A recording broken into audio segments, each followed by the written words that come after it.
Hi guys, my name is Samantha Centeno and this is for my midterm exams on application innovation.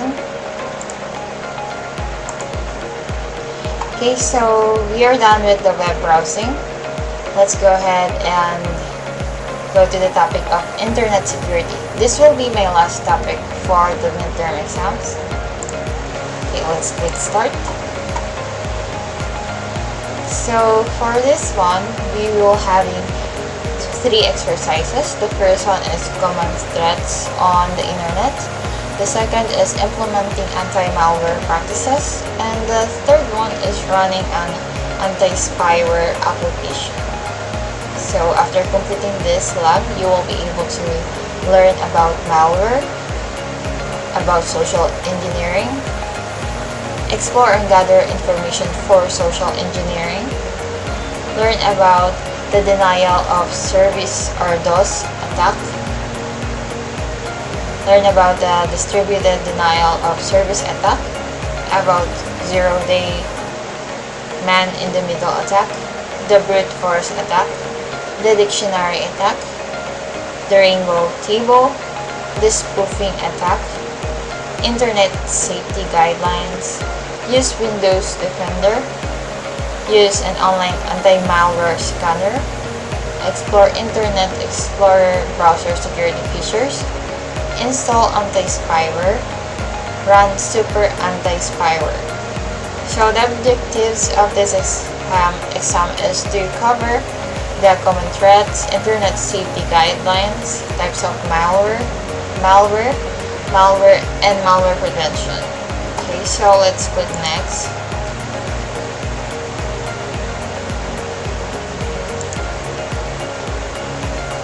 Okay, so for the first exercise is the common threats of the internet. With technological advancements, cyber threats have also evolved. The attackers are always a step ahead and creating new methods of attack. In the past, the servers, firewalls, routers, etc. were the target of the attackers.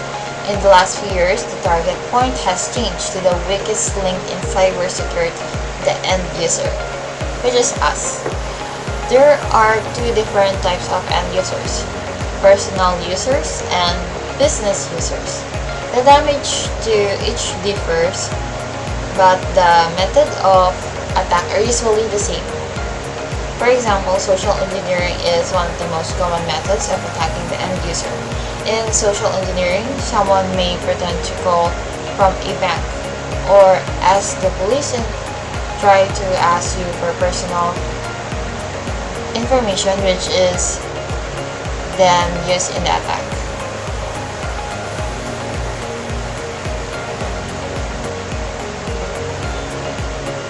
Alright, so the damage to a personal user is limited to that user only. However, the severity of the problem increases with the business user.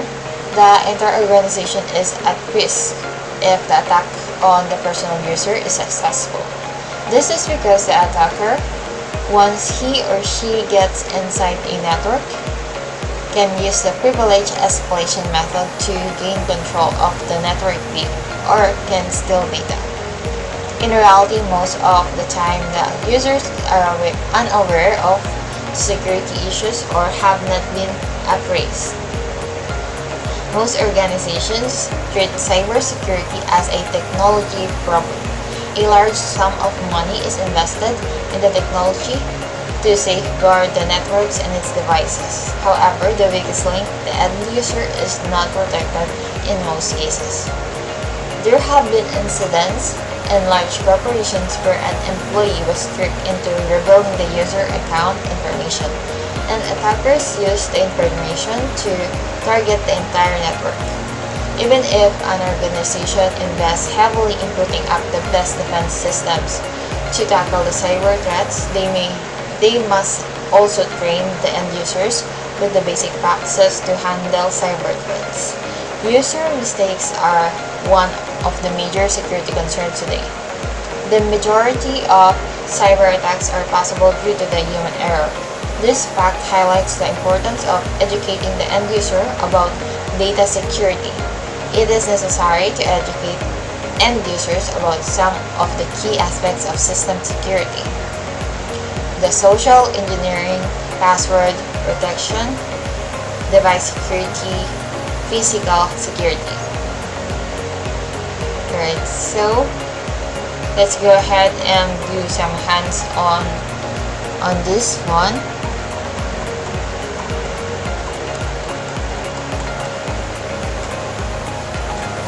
Okay, before we go the hands-on, let's tackle more about the threats. Okay, first, let's learn about the malware. So, malware is a type of software that is designed to harm a system.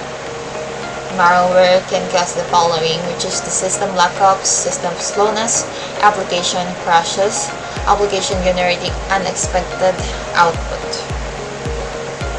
Ransomware. Ransomware locks the system or mobile devices and prevents the user from accessing any application or data.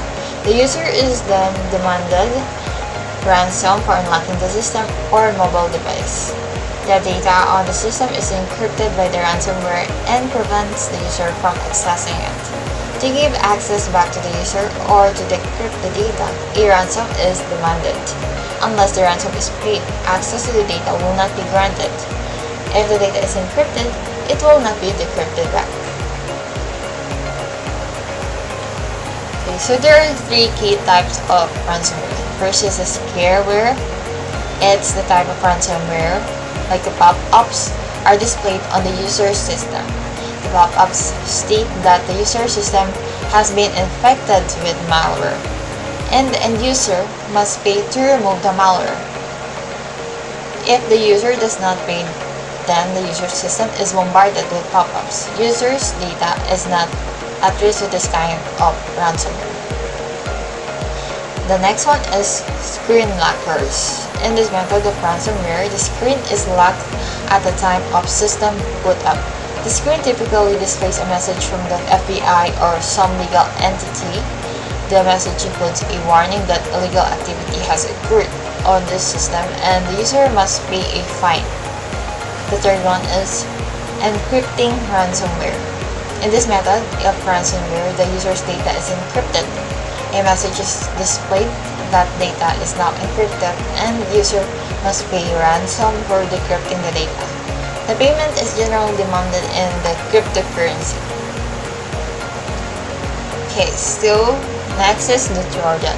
Trojan is a malware that provides unauthorized access to the user's system in the form of illegitimate application. So the usual methodology is to trick the user using social engineering to load a malicious application into their system.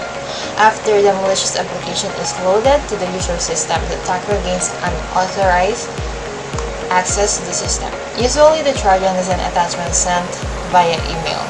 As the receiver of the email executes the attachment, access to the attacker is established.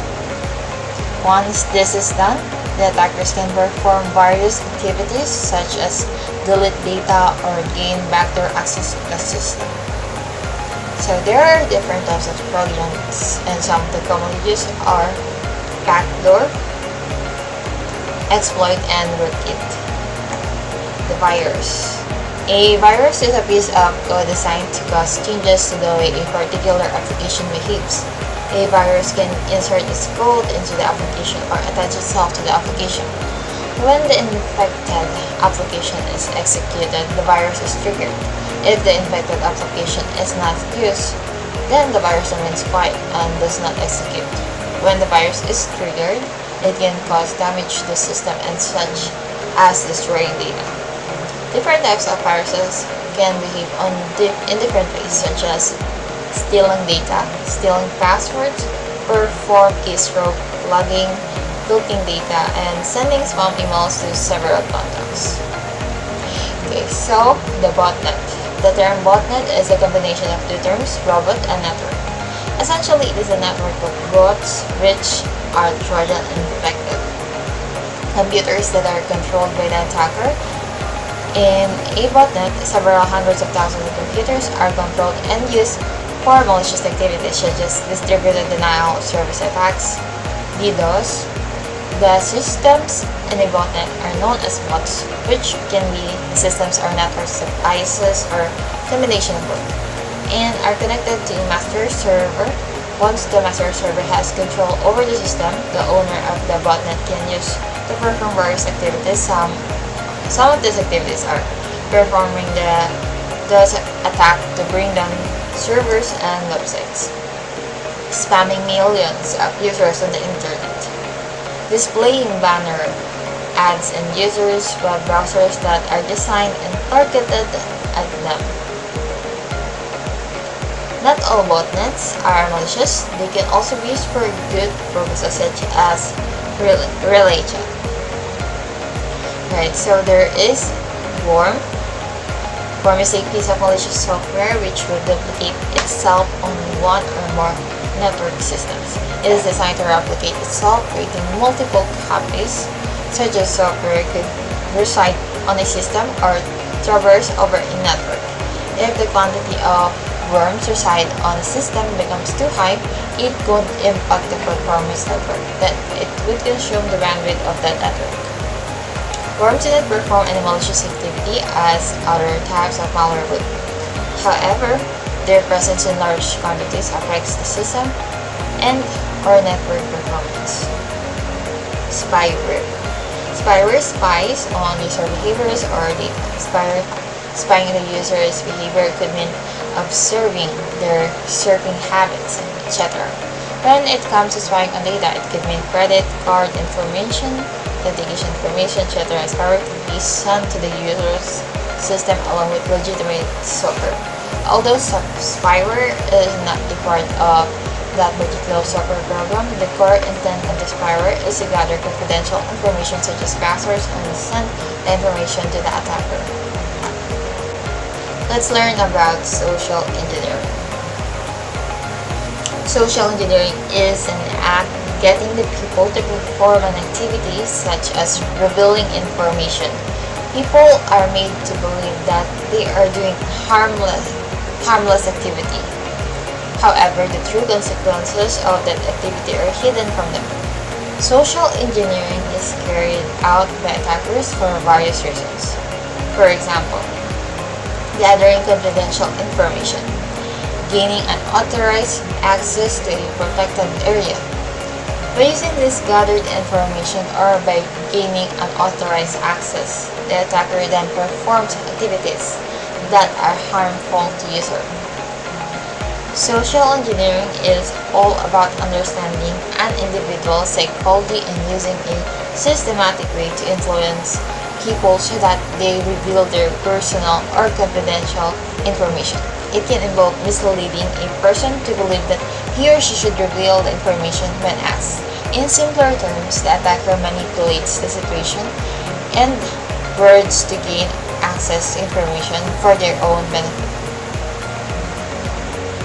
So, social engineering threat vectors are like the telephone, to connect with people and convince them to reveal confidential information. Online, gathering information through various mediums, such as online, chat, session, or website. Dumpster diving, finding information in dumpsters and closed areas for discarded information.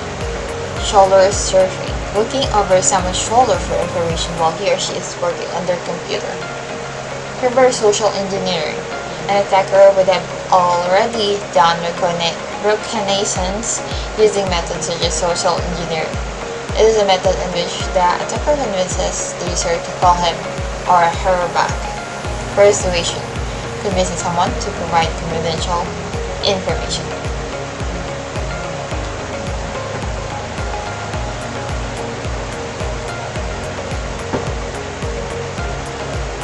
Anatomy of a social engineering attack.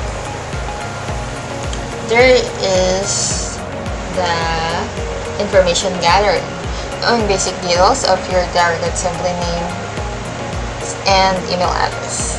Identify attack vector, develop pretexts, and perform the attack. Phishing. Phishing is also one of the most common attacks that we get in internet. So, phishing is an act of obtaining confidential information from the user by using fake identity. The attacker poses as a legitimate and trustworthy entity who is seeking information for genuine reasons. However, their identity is never disclosed. If the user provides the required information thinking that attacker is as an authorized entity, the attacker uses this information for harmful activities. For example, transferring money from the bank using card information, etc. Generally, phishing takes place through email messages. An attacker would pose as an authorized entity and demand information in reply to that mail. If the information is provided, it is used for harmful purposes. So, phishing can be conducted through various methods. First is in person. Second, through malicious website. Third, through email malware or malware attachments. So, next is the watering hole. Watering hole is a more complex type of phishing attack. In this type of attack, the attacker inspects a website that is often visited by the target users. The website is infected with malware that is injected into the user system, where the user connects to the website. It is a multi-phase attack in which the attacker first profiles the target, who are employees of an organization or a government agency. In the profiling stage, the attacker learns about the website these employees frequently visit. Then, the website is infected with malware. When the users visit the website, their systems are infected with malware. Okay, the whaling.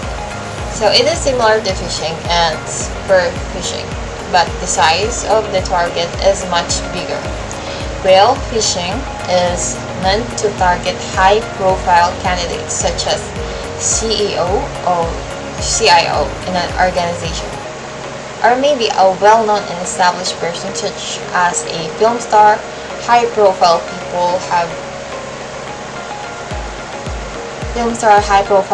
have high-profile secrets to keep personal or business related, which can be used against them. Remember, phishing is just another form of social engineering, and their convincing power plays a more major role.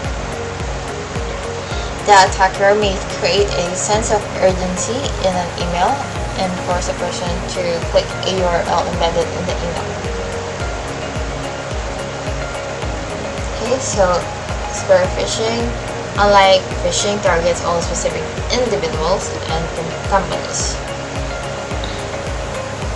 This entity could be an individual or several individuals. An attacker may target a top executive of an organization to steal information, and spear phishing may be used to install malware onto his or her system and eventually get into the network. Spear phishing emails are usually designed to look like they originate from a well-known company or a website. For example, as a top executive of a firm, you may receive an email from eBay asking you to reset your account password. The email goes to URL to click and states that they have been unauthorized login attempts, and thus you should reset your password. Otherwise, your account will be locked. In this example, the email was designed to create a sense of urgency. Okay, then next is impersonation. Impersonation is the act of pretending to be someone else. In the cybersecurity context, impersonation is using a fake identity. The impersonator is an attacker who shows a fake identity to the person being attacked. The attacker would use a fake identity that would sound trustworthy to the victim. If the attacker is wrongly identified as a trustworthy entity, then the victim is likely to disclose confidential information to the attacker. The information could be passwords, information related to financial transactions, etc. This information can be used by the impersonator to perform harmful activities. Shoulder surfing, like what I mentioned earlier, is when someone looks at your shoulder while you are browsing in a computer.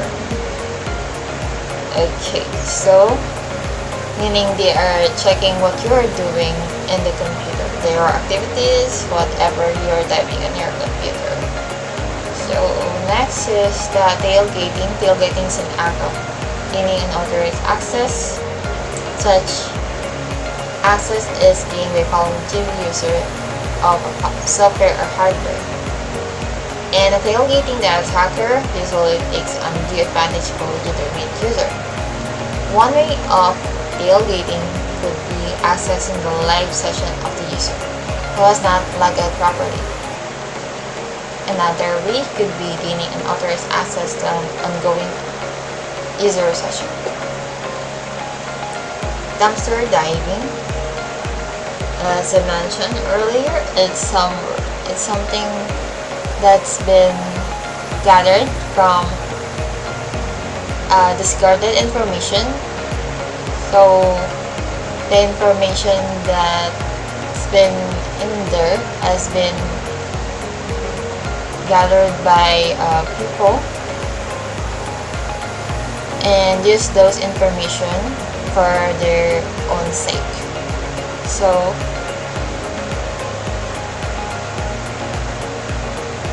next, let's learn about the difference between the DOS and DDoS. Okay, so the DOS stands for denial of service, while the DDoS stands for distributed denial of service.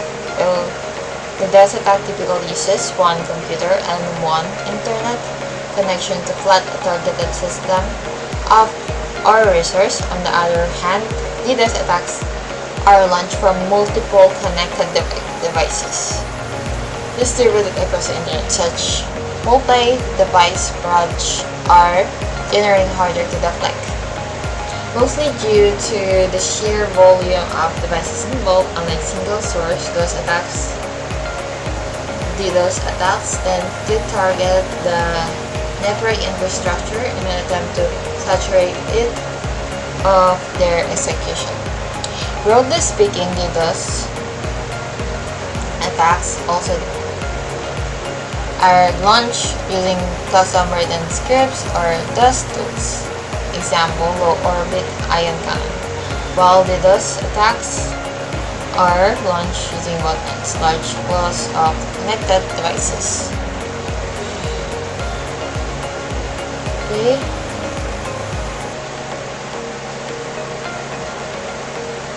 So classification of DDoS attacks: the network protocol stack that attack targets, the communication methodology used by the attacker, what the attacker is targeting to exploit, the attack method used, the attack rate dynamics of the attack, the degree of automation used in the attack. Network protocol stack. Based on the protocol of the open system interconnection model, the attack exploits DDoS attacks fall into the following two: the network or transport levels attacks, application level attacks. The classification is the most widely used in the IT industry. Methodology of communication. So based on the master computer, attacker system communicates with the bots, compromised computers under the remote control master's computer. DDoS attacks can be classified as agent handler based attacks, internet relay chat based attacks, web based attacks, P2P based attacks. The exploit is based on what the attacker is targeting to exploit. DDoS attacks can be classified as bandwidth depletion attacks, resource depletion attacks, protocol exploitation attacks, and malformed packet-based attacks. Attack method.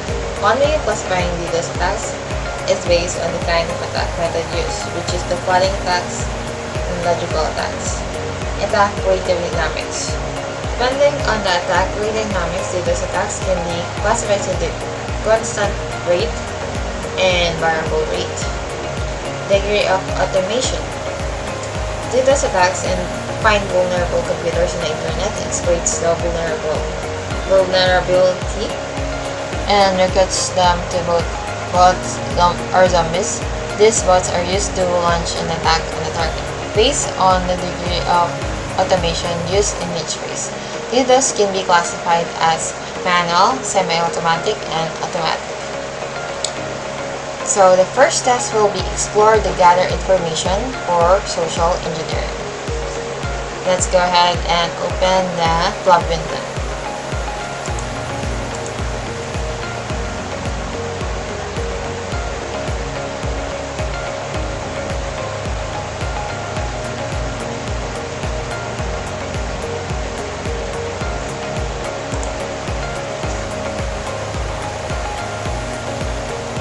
Okay, as you can see, I try to open everything in case you're gonna access more than one lab's name.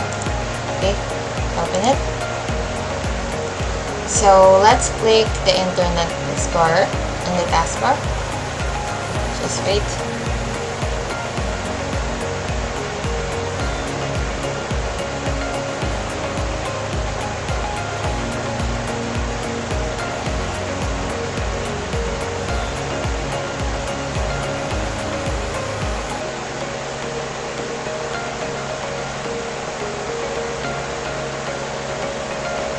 Okay, perfect.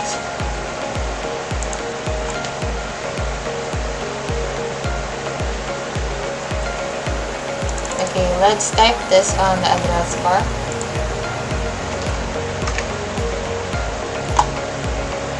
Okay, the profile Villota Nomad should be displayed in here.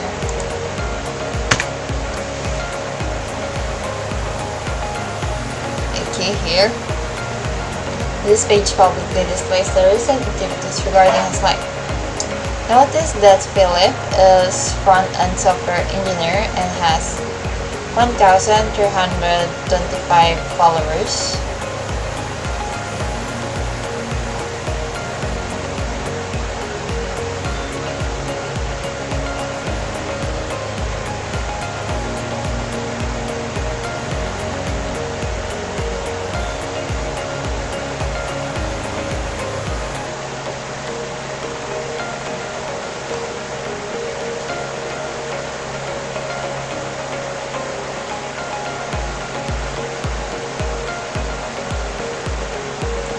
This makes field and there's no target.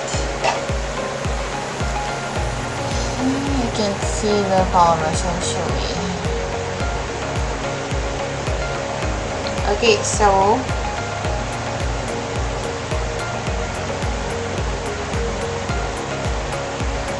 he's an active member of the site with very recent activity, and he's sharing his personal album with what might be a friend.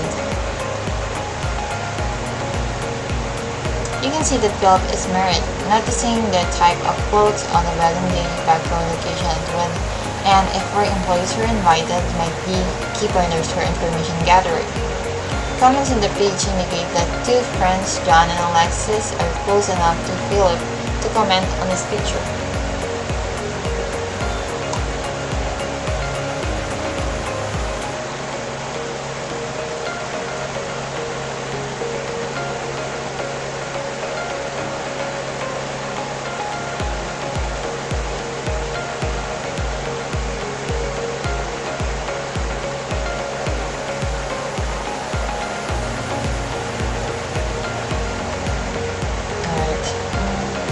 Scroll down more.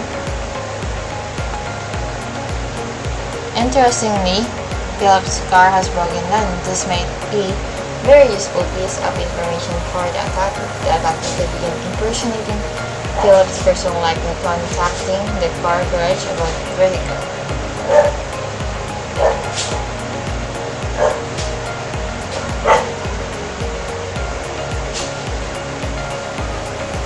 Pick the route up.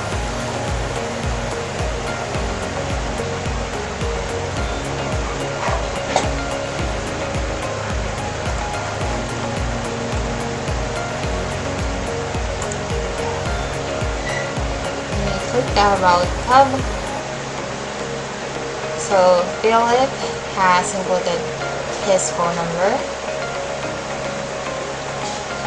date of birth, and where he was educated. Key information used by attackers to gain the confidence of personnel who might be performing security checks. One of the most common questions used during security checks is, "What is your date of birth?" Now we have a legitimate answer to respond. If Philip was real, we could also begin to search Oxford University for personal information.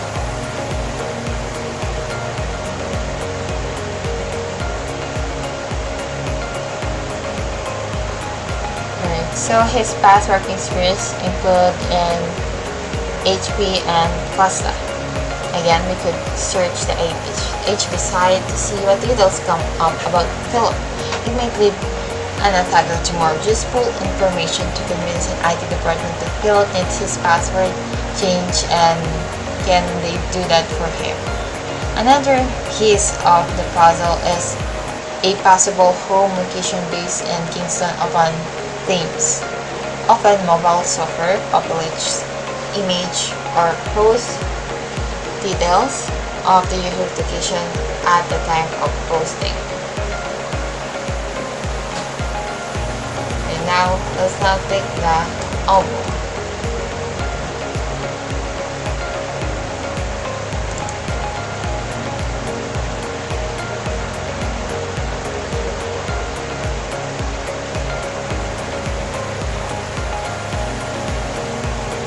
From the album, you can infer that he enjoys going to raves, scenic views, and possible has a small dog. Again, a classic secure question as is, what was the name of your first pet, dog, cat? Additionally, many people use their pet names as their passwords and date of birth for password repeats. Okay, let's now click Friends. Here we can see that Philip has a few contacts, which some could be worth learning more about. That is that Fiali is a student at Oxford, meaning it is possible that they attended university at the same time as each other.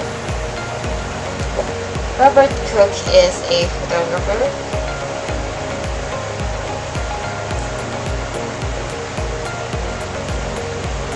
Which might mean that he has more interesting photos of Philip's life, providing more insight into the type of person he is, giving away characteristics to be used when impersonating him.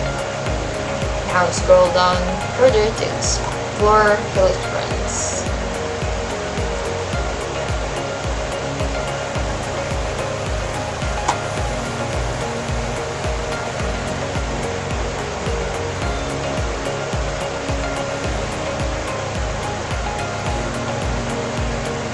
So here we can see Linda, who is also a software engineer that might work with Philip. Additionally, we see James, who is the CEO of a company called IT Farm. You could have a working relationship that might be useful to learn more about in terms of the types of work performed and what access Philip has to IT Farm. The next stage used by an attacker is to request a friendship, usually by setting up a fake account with information that might trick Philip into accepting it, like pretending to work at IT Farm and using that as an excuse to get Philip access a friendship link. The purpose, of course, is to gain information that leads to a possible email, phishing attacks against the CEO of IT Farm. James Carter, or to social engineering the IT or HE department of Google to get them to change Philip's password, therefore providing them access.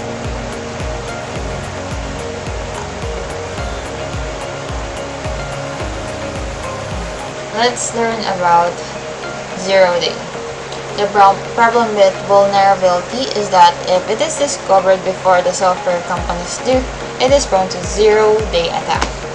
The software company then tries to release a patch on the same day to minimize the impact of the vulnerability.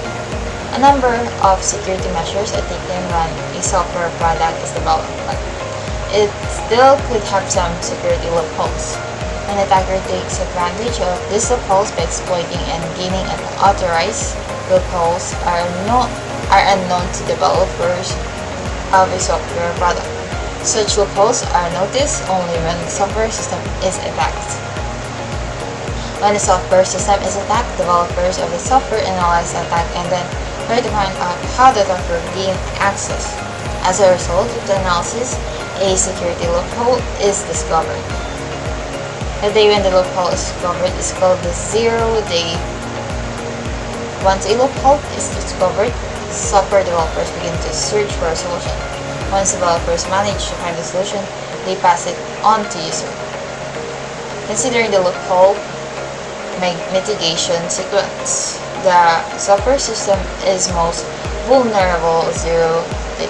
The reason for this is that the solution will not be readily available, and the loophole will exist on the software system that is present with users. The likelihood of a particular loophole being exploited by an attacker reduces as time goes by because users begin to apply the solution for that particular loophole.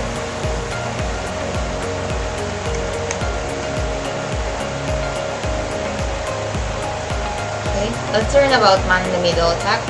So, in a man-in-the-middle attack, or MITM, the malicious attacker eavesdrops in a conversation between two parties or system and gets real-time access to the information being exchanged. The attacker can intercept and manipulate the data being exchanged between two parties or computer systems in real time without either party being aware of it. An example could be a customer filling in their personal details for online purchases. The MITM attacker could be eavesdropping between the customer and the online store and collecting all the confidential information about the customer. The MITM attacker could misuse the information for a malicious purpose. Method used to relay traffic through the attacker-controlled device where the traffic flows can be intercepted or altered.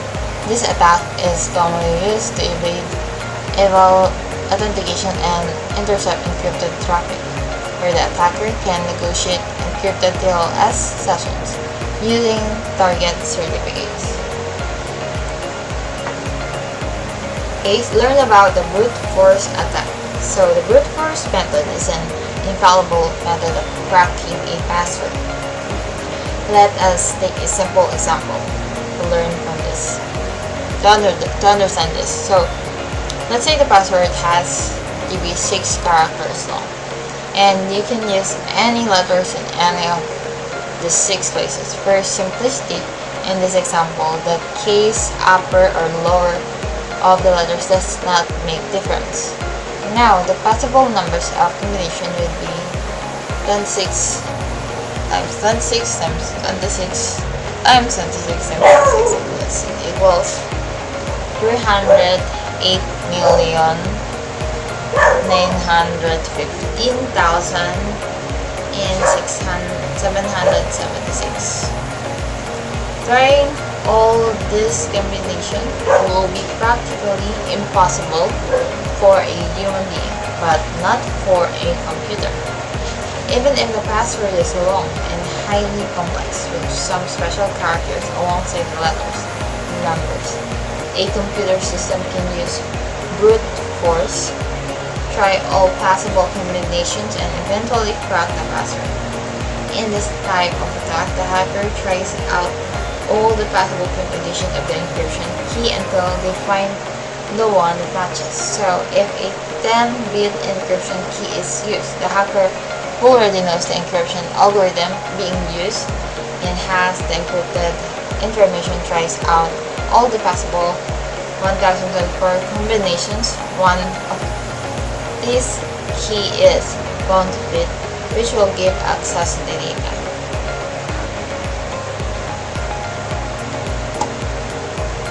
Okay, so let's learn about dictionary attack. Dictionary attack do not work if passwords use combination of letters, numbers, and special characters.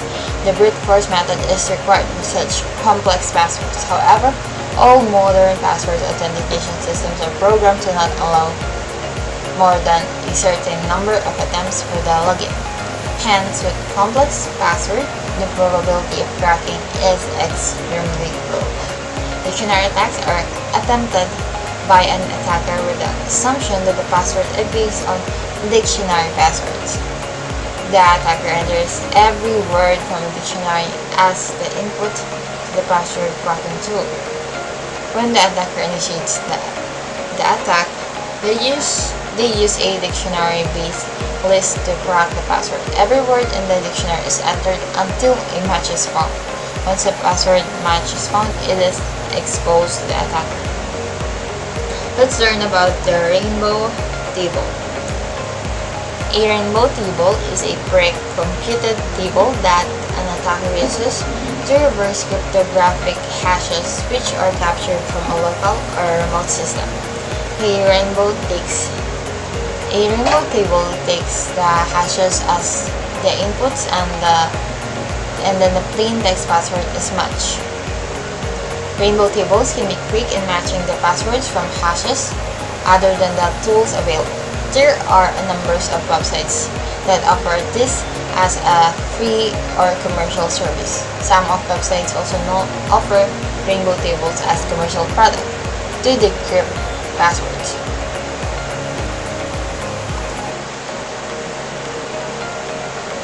Okay, learn about the spoofing attack.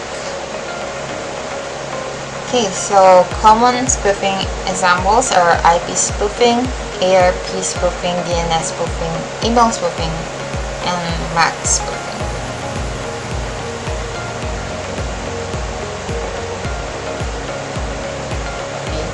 So spoofing is an act of using false identity by spoofing a person or program. It can perform malicious activities like gaining unauthorized access. Spoofing is performed to take advantage of the situation, thus benefiting the attacker. Spoofing is performed in a number of ways. Below are some examples, which I mentioned earlier. Okay, so next, second is implementing anti-malware. So most common operating systems have built-in anti-malware programs that may help to ward off irritants such as a virus. Okay, so let's go and continue with the hands-on on Lab Win 801. Let's click on Start Charm and go to Start Screen. Okay, then let's type Defender. Okay, let's select the Windows Defender.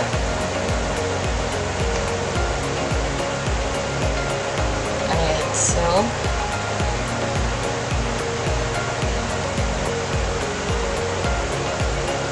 let's click the scan now.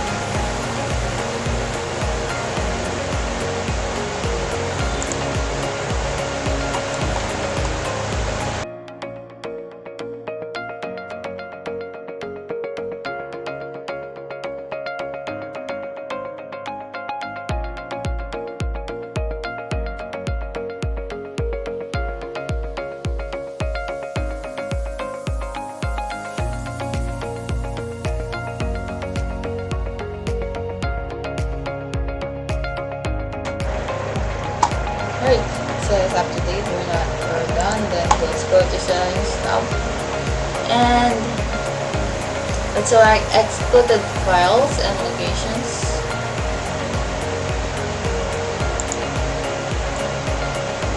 And let's click browse in the right pane.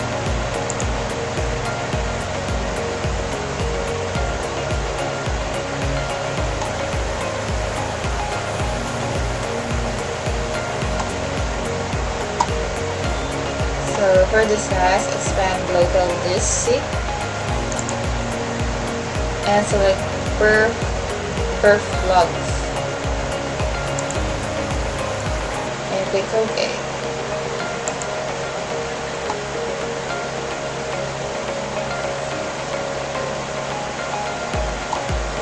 Okay, click add.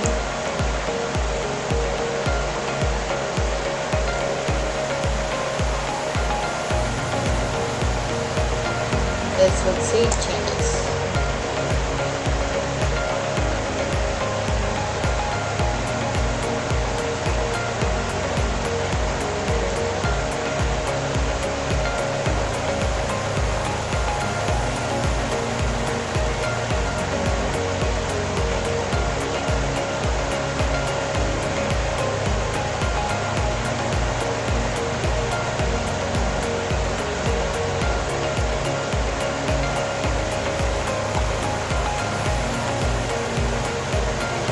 Let's click Home tab. Okay, and in scan options, select custom and click scan now.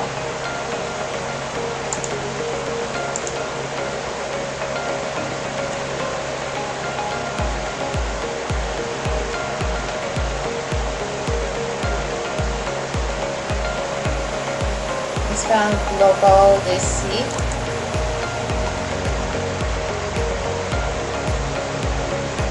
Expand Windows and then select System 32.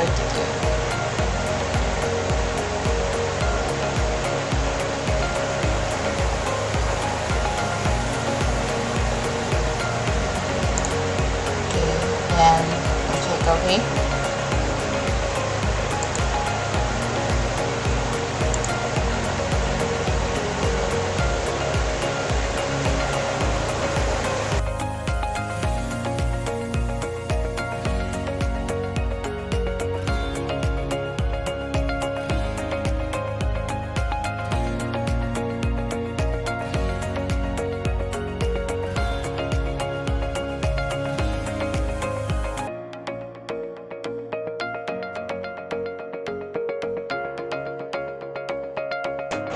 Alright, so after that, let's click the Clean PC. It notifies that Windows Defender already took an action to clean the liquid powder, and the status was succeeded, and the recommended action is warranted. Let's close it. Let's close Windows Defender. Okay. Use an online anti-malware scanner. Okay. Club Win 10. Let's go to Internet Explorer.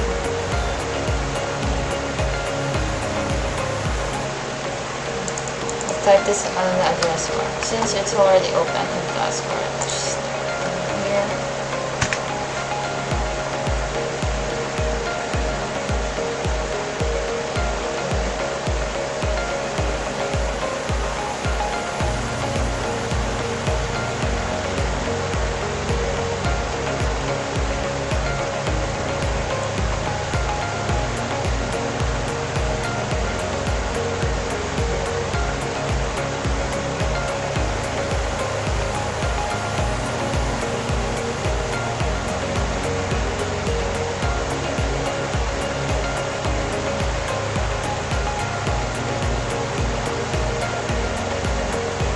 Okay, download Microsoft CT Scanner 64-bit.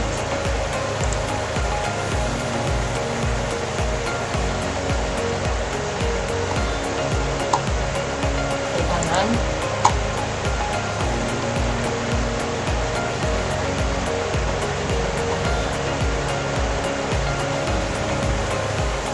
Click on yes. Let's select the accept all terms of the preceding license agreement. Once you show up in here, then click on next. Next.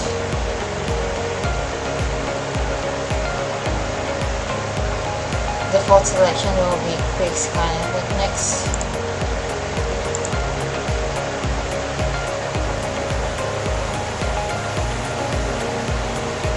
Let's wait for the scanning. And once the scan is complete, on scan results page, view the results. Let's finish.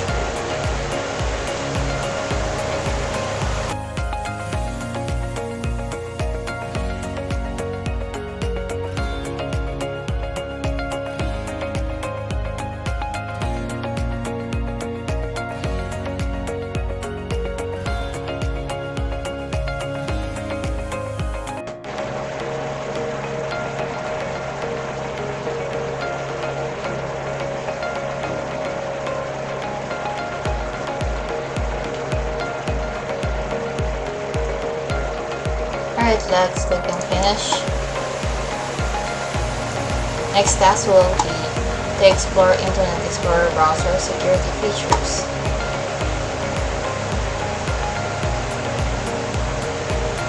Alright, let's click out and then click tools and select manage tools, manage add-ons I mean. So in the add-on type section, select tracking protection.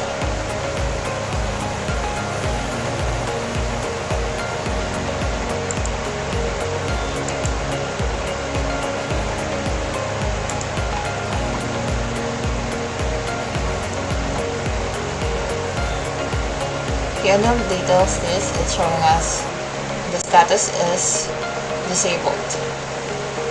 Let's click it to enable.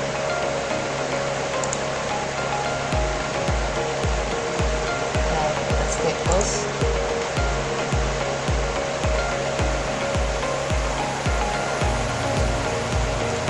Then let's click out again and tools. Select pop-up blocker and then pop-up blocker settings. The address of website to allow. Click this one and paste it in here. Click on add, and you will see it in the allowed sites. Okay, so click on close.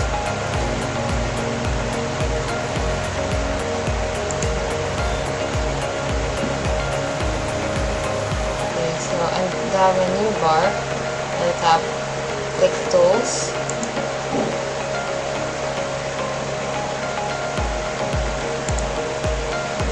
smart screen filter. Okay, then check this website.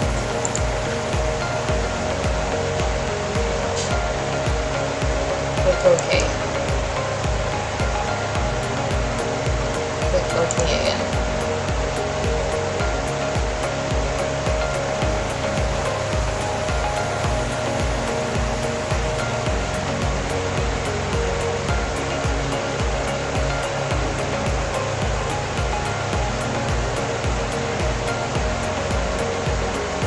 So Windows Defender Smart Screen dialog box is displayed. Once you click the OK button,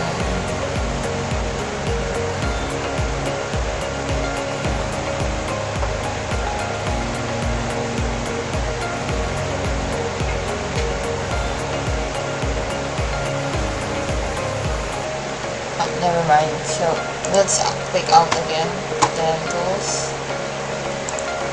then ActiveX filtering,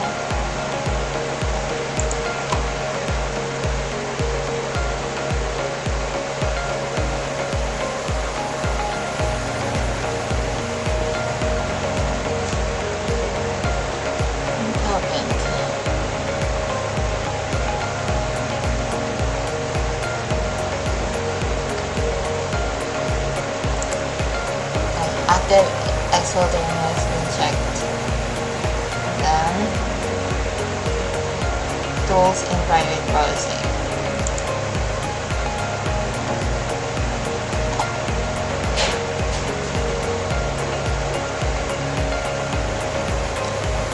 The in private is turned on page is this way. Invert mode is marked by the private table adjacent to the URL bar. Now type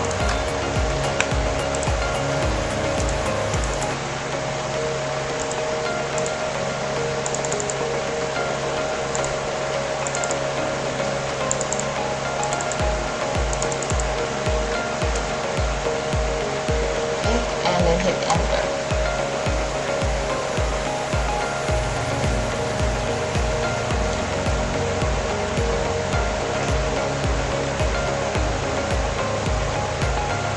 Notice the padlock icon up here.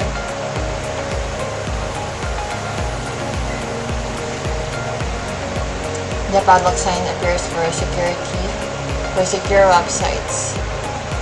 Secure websites implement data encryption to ensure secure data exchange. Click on the padlock for a brief security report on the site.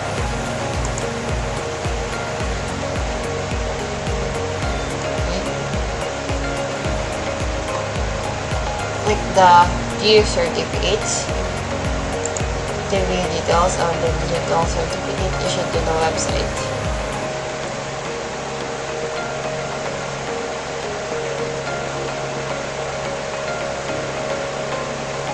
Then click OK to exit the certificate dialog box. Close the private browsing and the Internet Explorer. Click on Next. Alright, so exercise 3, running an anti-spyware application. Anti-spyware programs are designed to detect spyware in your system, which cannot be detected with usual antivirus.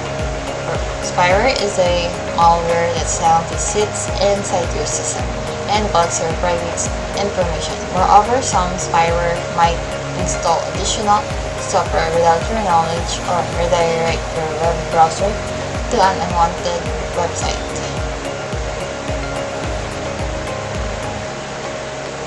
So that's it. The first task is to install anti-spyware. First is, let's access the plugin. Right. Then let's download Super Anti-Spyware application from the following URL. Let's first open the Internet Explorer. Go to this URL.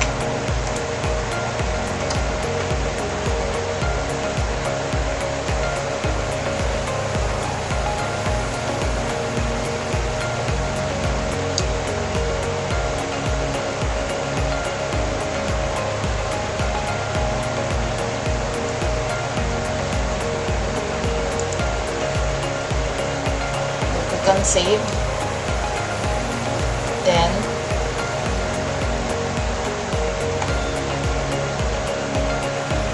the open folder. Okay, double click the file. Then click Run. Click Yes. And next.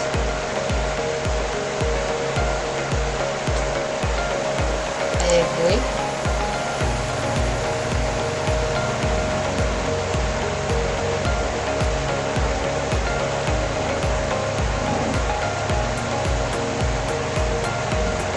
On the zipper, is what I recommend zip finish.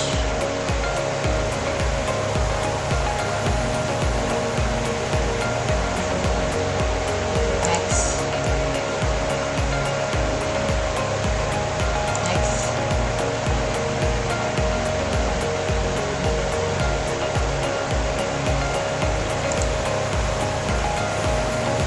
Alright, so it's now installing.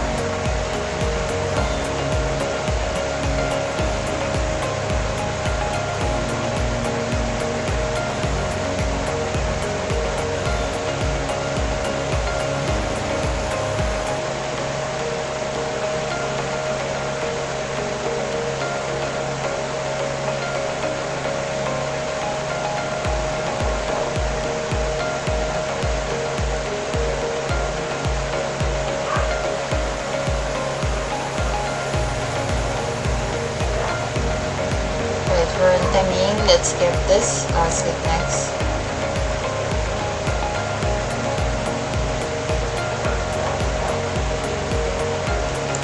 Go next. And then finish.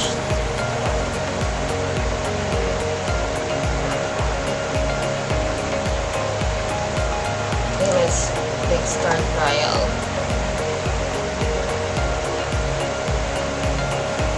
Okay.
Alright, so next task is run Super Anti-Spyware. So after Super Anti-Spyware is installed, you can run it to detect the spyware on your computer. The application offers features such as different types of scans, scheduling automatic system scans, and setting up auto updates. The application updates the malware definition database before it starts scanning the computer. So let's go on the Super Anti-Spyware. Let's quick scan this computer.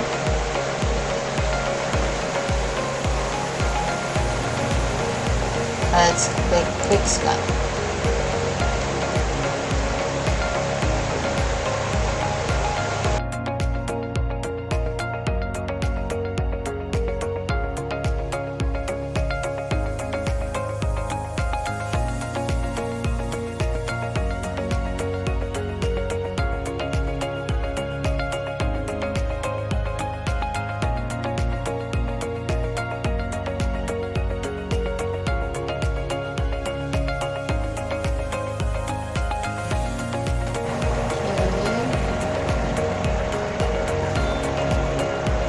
But if you have encountered any virus that's expire inside in here,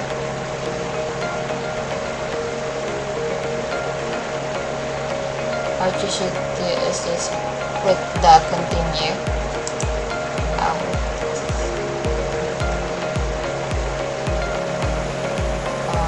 Let's open this so you can check the image. So this is the image. Just click on continue.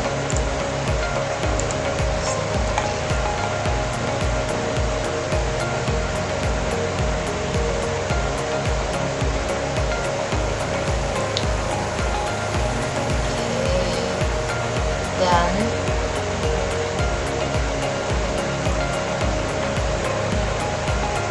just continue. Click on continue here.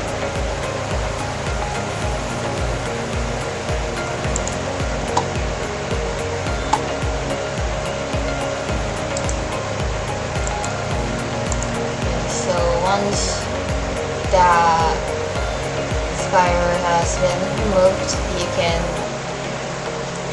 continue again.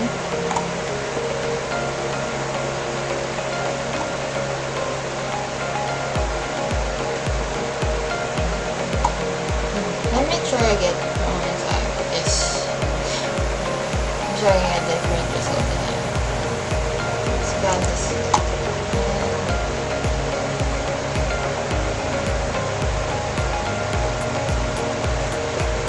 Do a quick scan, let's see.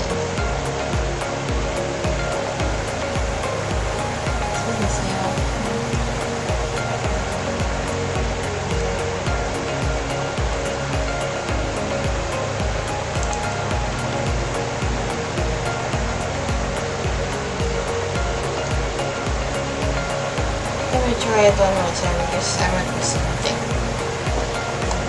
But if not, let's go on and continue with the next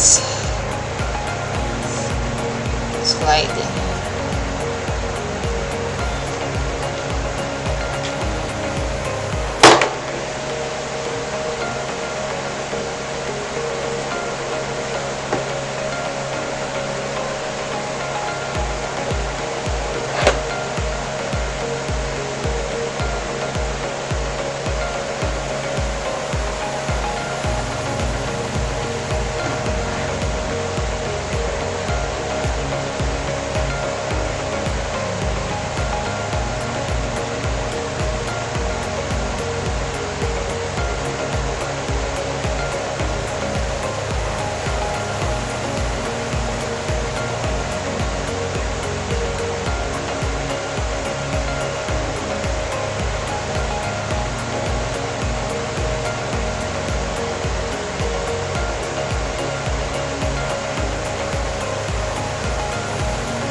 I know this scan will take too long, so I'll be back.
Anyways, we're done with that.